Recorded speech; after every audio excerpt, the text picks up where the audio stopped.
So as you know from working on our lab, in which you had to answer one of those three questions, finding the relationship between mass and acceleration, or force and mass, or force and acceleration, that Newton's second law has to do with the relationship between those three terms. And here's just kind of an introductory to kind of make you conceptualize it on a more basic level, is this man, it says it's a boy, this boy is approaching a hill on his bike, and he wants to keep his same speed, his same acceleration, or same speed. So what does he need to do to get up the hill? And you're going to be like, well, duh, Miss Smith, he needs to pedal harder. Okay, this is a real life example that I'm using here. So don't make this harder than it is. If you want to go up a hill, you have to pedal harder. You have to apply more force. And if we look at this next picture, he now has had a backpack full of textbooks added to him, so he has more mass. So last time he had to pedal harder just to get up the hill. What's he going to have to do this time? He's going to have to pedal even harder, right? He has to apply even greater force to reach the same speed, to accelerate at the same rate.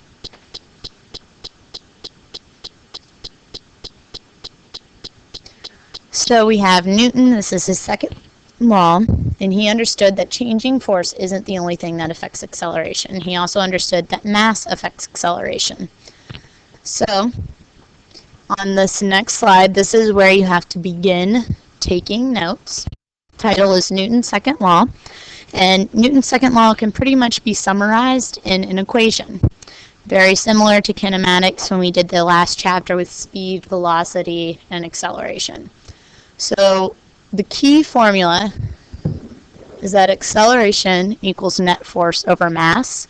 How I like to remember it, just because for some reason this is easier to remember it, is net force equals mass times acceleration, where the net force is measured in newtons, the mass is measured in kilograms, and the acceleration is measured in meters per second squared.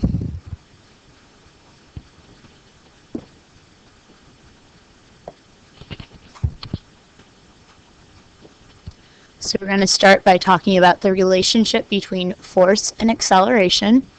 And in every picture I'm going to show you, friction is not considered. But here we have a turtle kicking a soccer ball. The turtle can't apply as much force as a human can. So we have the turtle has a very small force applied. Small force, it's not going to go as far, right? It's not going to accelerate as much, so that leads to a small acceleration. Here, though, we have a human kicking a ball, hopefully a soccer player, so he uses a very large force compared to the turtle. And a large force leads to a large acceleration then. Makes sense. Somebody who's going to kick it harder, it will go farther than somebody who kicks it very lightly. You do have to write this down. So force and acceleration are what we call directly proportional. Meaning that a small net force leads to a small acceleration, and a large net force leads to a large acceleration. If you notice here, we have a positive slope, meaning they are directly proportional.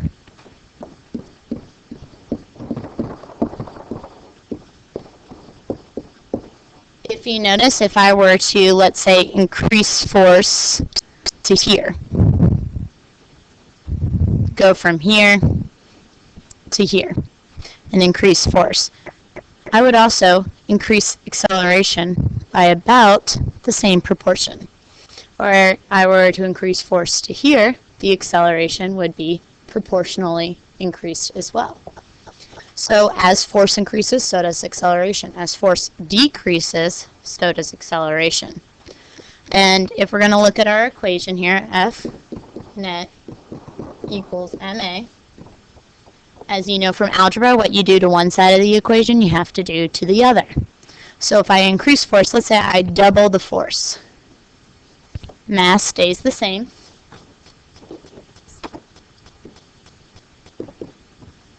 Mass stays the same. What has to happen to the acceleration? what you do to one side of the equation, you have to do to the other. If I want to keep mass the same, the acceleration also has to double. Okay, just like algebra, what you do to one side, you have to do to the other. So if you double the net force, you double the acceleration. Our next one is the relationship between mass and acceleration. In both cases here, force is constant. So if I use the same force and push a small mass, it's going to go farther, right? Think about if you had a planner and a textbook. If I push the planner and textbook with the same amount of force, which one's going to go farther? It's going to be the planner. If I push something that's very heavy, has a high mass, it's not going to accelerate as much. Think of, let's say, a bowling ball and a bouncy ball. If you push it with the same force, which one's going to go farther? The bouncy ball, because it has a smaller mass. So here they do opposite things. Large mass, small acceleration. Small mass, large acceleration. So they're called inversely proportional or indirectly proportional. And basically a small mass leads to a large acceleration and a large mass leads to a small acceleration if the net force is kept constant in both situations. So if we're looking at this here, let's say I have a mass of something and I increase the mass. And I started here at the origin. I increase the mass. From where the acceleration started, here, the acceleration will go down. If it gets even heavier, the acceleration is less. So if net force remains the same and I double the mass, then I half the acceleration. So if we do our equation, net force equals mass times acceleration. This time we're dealing with this half of the equation. We're not in two sides of the equal sign. So if I double the mass, I need force to stay the same. If I double the mass and nothing happens to acceleration, then force would need to be doubled. But we want force to stay the same. So we have to do what I like to call as a Mr. 1 and half the acceleration. And I call that a Mr. 1 just because double the mass, half the acceleration. This is technically 2 over 1, so those become a 1 and cancel out, so it doesn't do anything to the force. So if I double the mass, I have half the acceleration.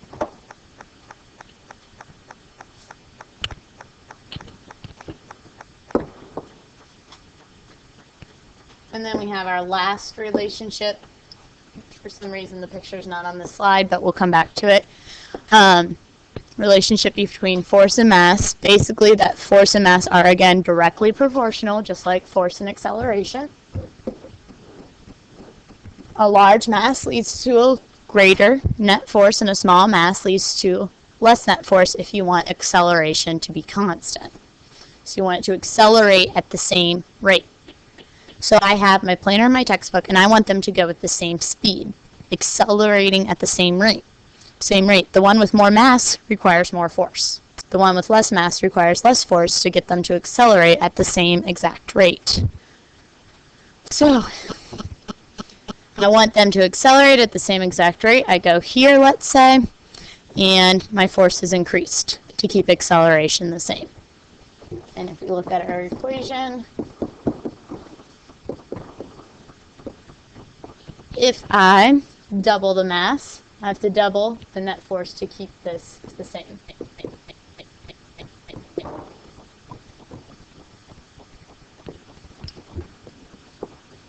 Then down here is one of the pictures. Small force and a small mass lead to the same acceleration as a large force and a large mass. So they're in proportion to each other.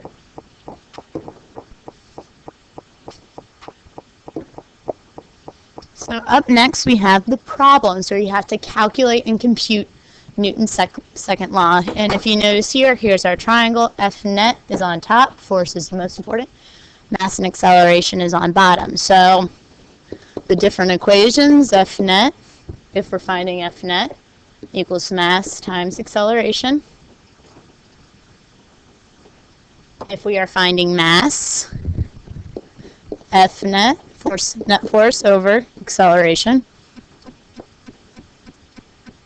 And if we are finding acceleration, it's net force over mass. And I want you to remember, as we do these problems, it's only used if we have unbalanced forces acting on an object. A net force needs to be present. If forces are balanced, then acceleration would not be present due to the fact that there isn't a change in speed. So we can't use F net equals ma in the system that we've talked about where I am pushing on a table and no movement is occurring. Acceleration would be 0.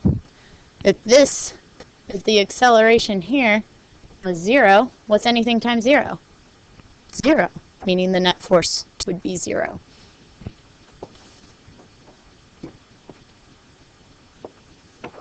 So let's do one of these problems. I'm going to erase here. Again, we're going to use guess, givens, unknowns, equation, substitute, solve.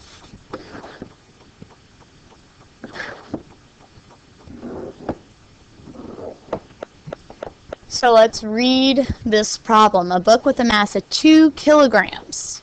So what do we know there? We know we have a book with a mass of 2 kilograms. So I'm going to write that down. That's given to us. Is pushed along a table. If the net force acting on the book is 1 Newton, so what do we know there?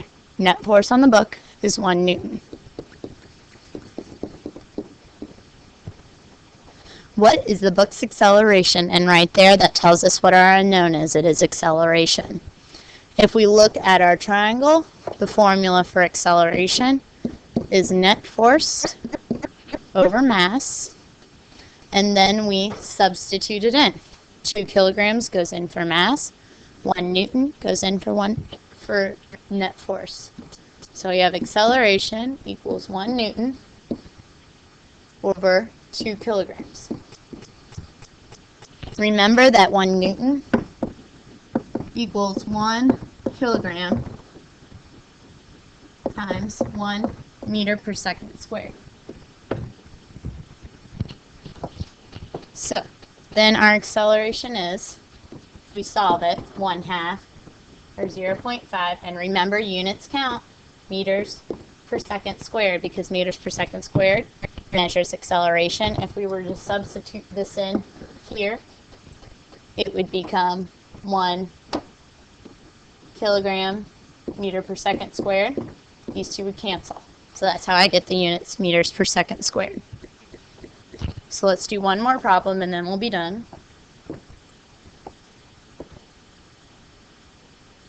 This time we're solving for something else. I'm going to draw my triangle.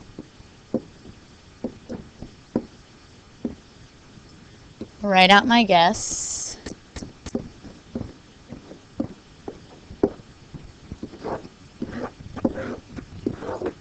And let's read through the problem. A baseball has a mass of 0.15 kilograms.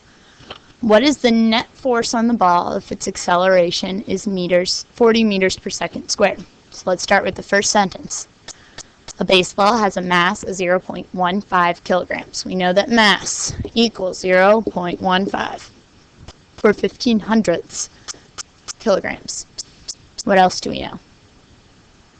It's asking what is the net force on the ball if, meaning we are solving for net force.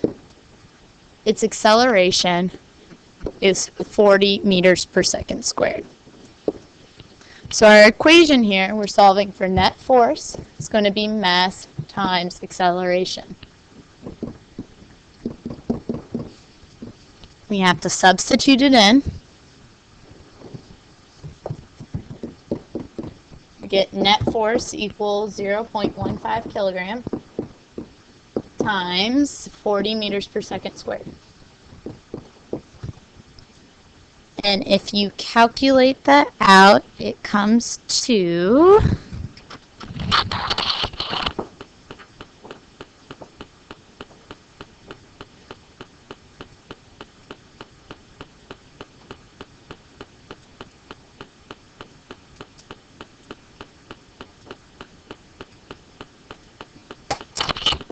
6 newtons.